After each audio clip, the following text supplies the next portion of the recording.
Hey, so I know I said I wouldn't make any more videos about the upcoming election. And I'm actually going to take down my last video I made called Why the Election is All But Over. There's been an awful lot that has happened with this election. It's not a pleasant election, but it is a very interesting one. I mean, whether you love or loathe the candidates or whether you love or loathe politics or whatever, this is unusual, that's for sure. Um, but my predictions of what's going to happen have altered slightly, though largely remain the same. And with only about a month remaining before the election, I'm going to go into what I predict is going to happen. So, I know it's no news to anybody that's paid any attention at all, unless you've been living under a rock. But obviously, Joe Biden dropped out a couple of months ago, and Kamala Harris took his place, and that has changed the dynamics of this race.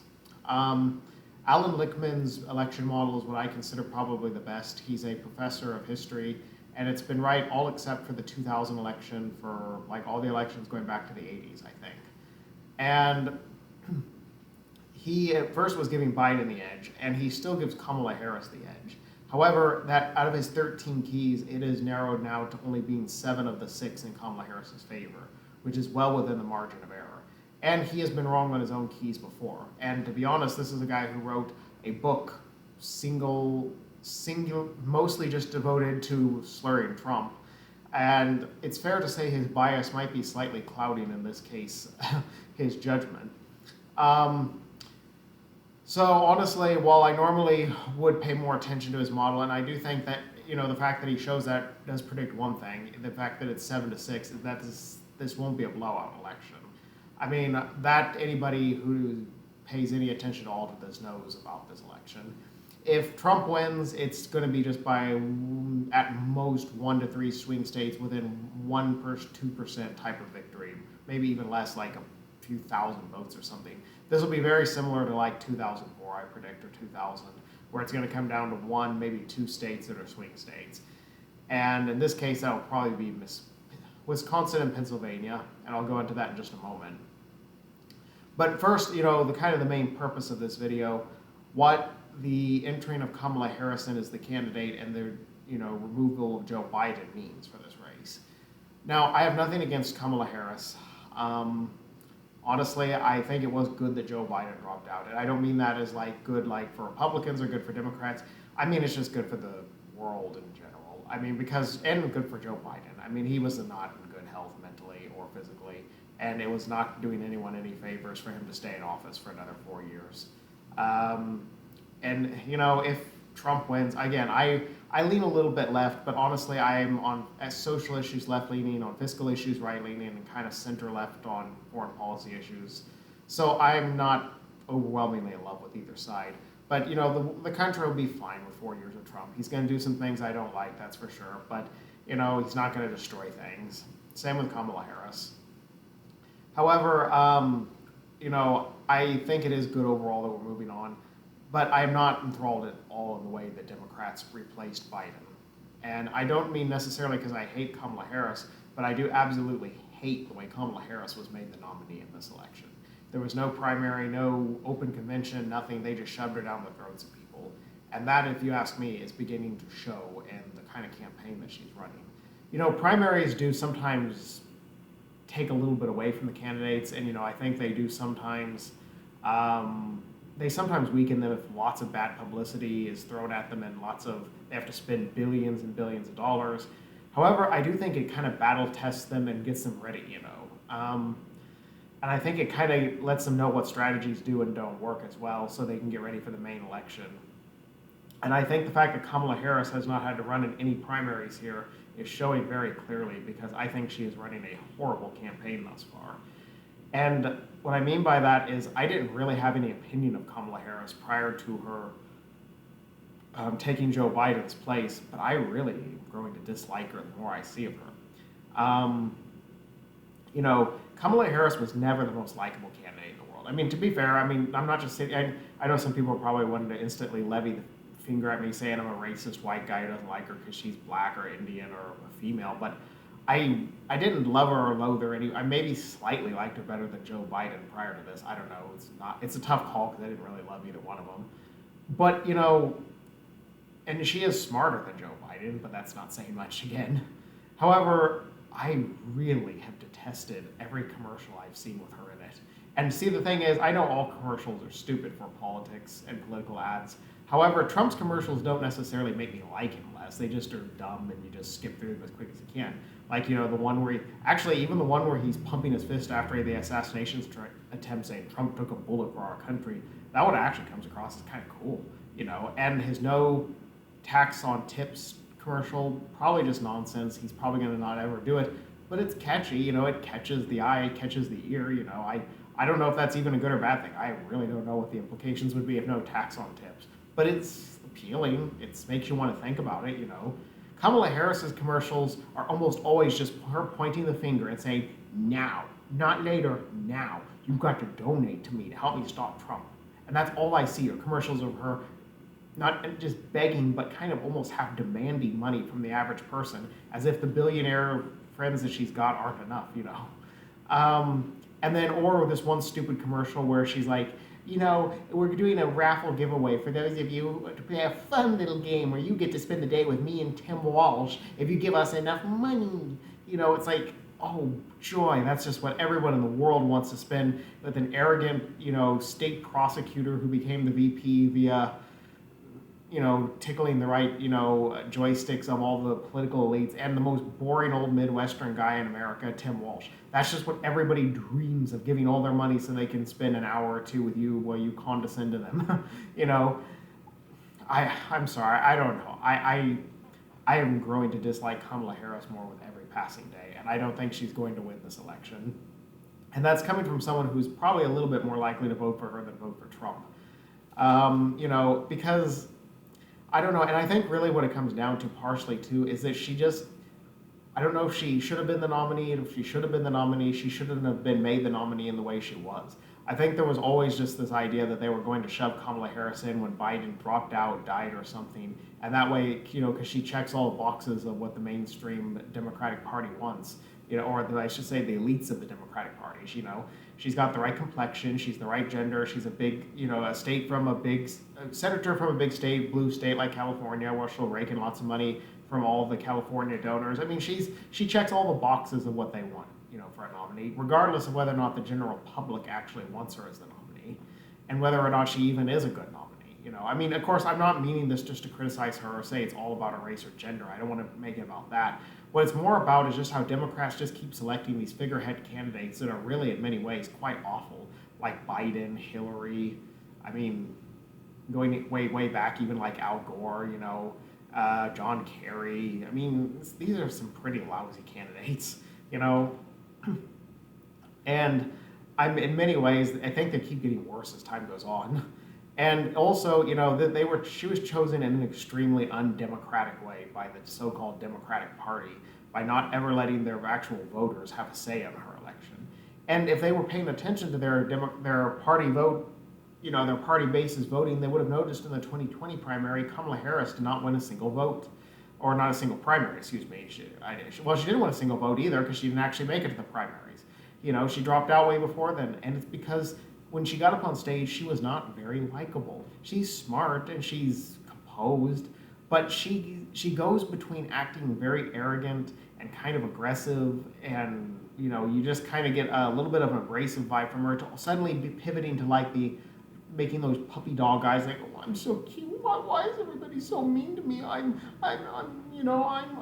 just trying to, I come from nothing and I'm trying to rise. I'm just such an innocent, sweet little girl. I mean, I don't know how to describe it. I know the way I just said that was stupid, but I mean, I don't know. I really did like her when I saw in the primary, because she comes off as self-victimizing and also kind of arrogant and also kind of abrasive and just a lot of bad vibes coming from her. But again, she's a state prosecutor from California, so it would make sense that she's not likable. She's smart, but she's not likable. And candidates generally have to be at least a little bit likable to be president, Joe Biden was by no means charismatic, but he just kind of, I guess he was an offensive candidate.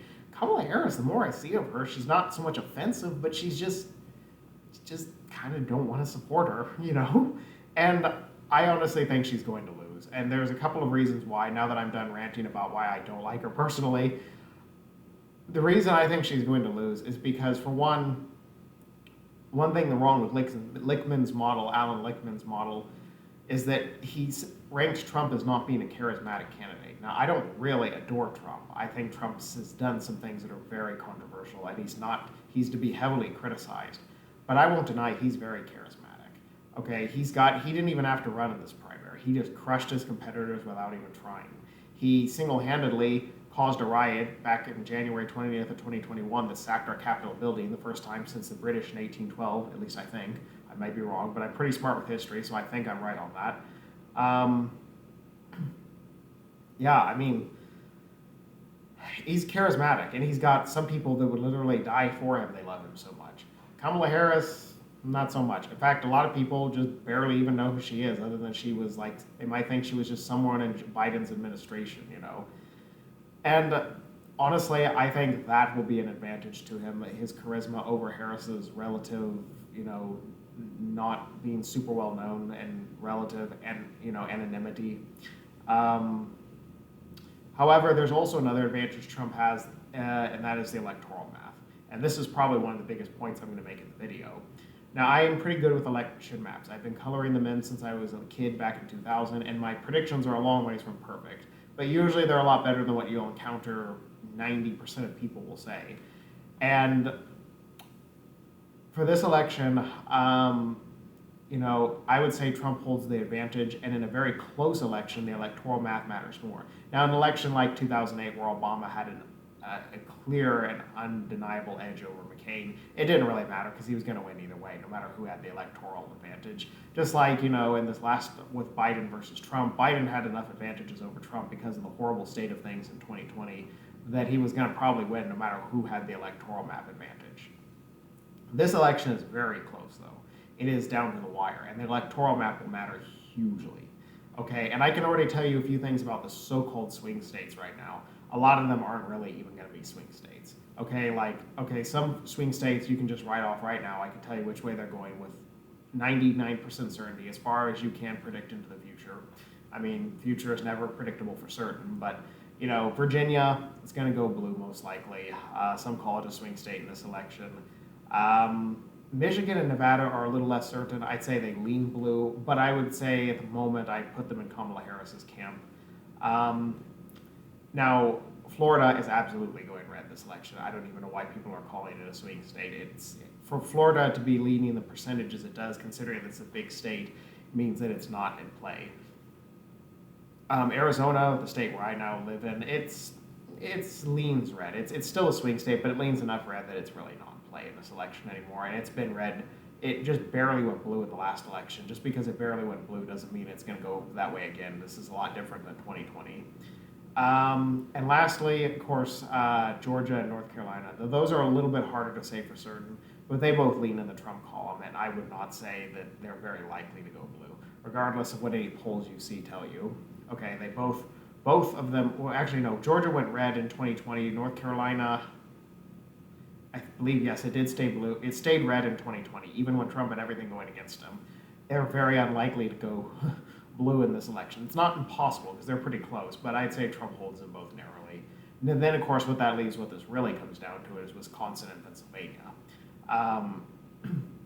The winner in those two states is probably going to win this election.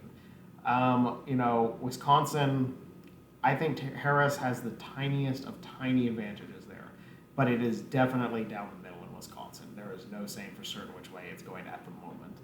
And Pennsylvania, Trump has, I think, a very narrow advantage there. But there, it is also not a certainty. However, the reason I think Trump will take Wisconsin and Pennsylvania, and that is my prediction that he will take both, but especially Pennsylvania, is that Trump does better in Rust Belt states than most candidates, especially a left-leaning senator from California who has a very elitist vibe to her. Now, I'm not saying she is an elitist. She comes off from a more normal background than Trump does, being a billionaire, you know. But she just gives off a very elitist vibe, you know. It's hard as an everyday person, I find, to relate to her and like her, you know. So I think the blue-collar voters of Pennsylvania are just not going to go for Kamala Harris. I think there's a ton of them that are, you know, pretty avid Trump supporters. And also the fact that Trump was almost assassinated in Western Pennsylvania has got to be helping him out a little, because if they're thinking, hey, he took a bullet almost trying to win our state.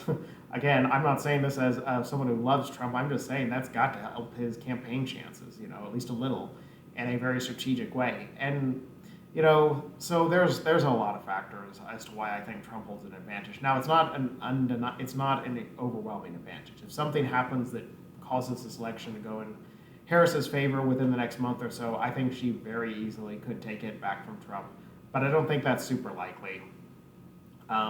One thing I just forgot to mention, sorry, it's a little random, but RFK Jr.'s endorsement of Trump. Again, not a huge thing, but enough to give him another advantage there. I actually thought RFK was more left-leaning before he endorsed Trump, but kind of a surprise. But yeah, that's going to help Trump too. There's a lot of things playing into Trump's advantage here. People also talk about how, and of course one of those is, as I've already mentioned, is that Kamala Harris, by subbing in a new candidate here at the end, it's kind of like putting your backup quarterback at the last minute of the game or something. It's a pretty risky move, and in where it was already going to be a close game, I don't see that as being a particularly smart move to do it this time. I think Biden probably had a narrow advantage over Trump despite being a weak candidate. The only problem was he was barely mentally cognition anymore. But Kamala Harris, she'll run a little better campaign than Biden would. She's not a rock star herself, and the more I've seen of her, I think she is far too weak of a candidate to pull this home, and it's for mostly the reason that I think she's just very dislikable. Again, she might be able to win, and it wouldn't be the worst thing in the world if she does, just like it wouldn't be the worst thing in the world if Trump wins.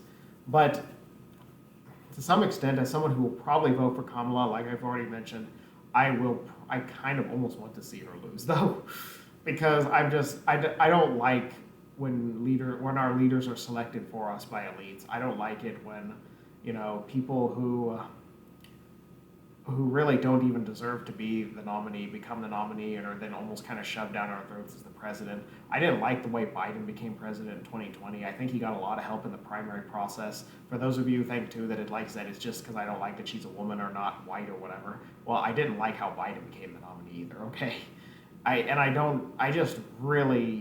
it just seems to be getting worse with the Democratic Party in the way that they just keep picking these figureheads, And I really think they kind of need a little bit of a lesson on this stuff. And I think this would be a very good way for them to learn their lesson on it, is losing to Donald Trump in an election that they probably could have narrowly won if they had been a little smarter, So, again, it's kind of weird, I know, to vote for one candidate and then say that, say you're going to maybe vote for one candidate and then say you want them to lose, and I'm not even 100% sure that I'll vote for Kamala Harris. I just say I'm 60-70% leaning in her favor at 30-40% Trump because I lean a little bit left on some issues.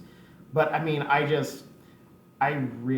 sometimes I can go against one side just because I don't like the way they're doing some things, and the way the Democrats are currently running this, I kind of want them to lose so they kind of learn their lesson and have to start over in 2028.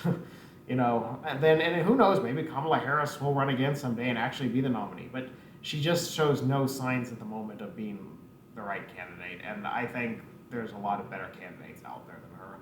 So, I know there's a weird political rant, and I said I wasn't going to make more vids about this, but this is a very interesting election, and I want to get my prediction out there.